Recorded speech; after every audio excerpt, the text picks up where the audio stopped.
اب انسان کے دل کے اندر خیال آتا ہے کہ میں کسی جگہ کے اوپر چھپ کر پردے کے اندر گناہ کر رہا ہوں، مجھے کوئی دیکھ نہیں رہا۔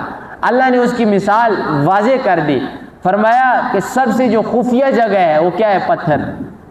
ہمارے ہاں پتھر پڑے ہوئے ہوتے ہیں، ہمیں کیا پتہ ہے پتھر کے اندر کیا ہے؟ فرمایا کہ پتھر کے اندر چلے جاؤ، بڑی چٹان کے اندر چلے جاؤ، جہاں پر کسی کے آنے کی کوئی توقع ہی نہیں، ممکن ہی نہیں کہ اس چٹان کے اندر آ کر آپ کو کوئی پکڑے، نہیں پکڑ سکتا دنیا کے اندر۔ فرمایا اسے بھی چھوڑو، اس سے بھی آگے ترقی کر دی۔ فرمایا کہ کوئی انسان چڑھ جائے آسمان کے اوپر، آسمان میں جا کر گناہ کرے، یا فرمایا کہ فرشتے جو آسمانوں میں ہیں وہ نیچے آ جائیں، یا کوئی کسی قسم کا معاملہ ہو جائے، نیکی کرنے کے لیے فرشتے نیچے آ جائیں، فرشتوں سے گناہ نہیں ہوتا۔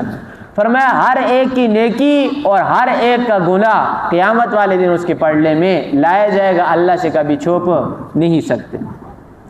ان اللہ لطیف، بے شک اللہ لطیف ذات ہے، یعنی باریک بین ہے۔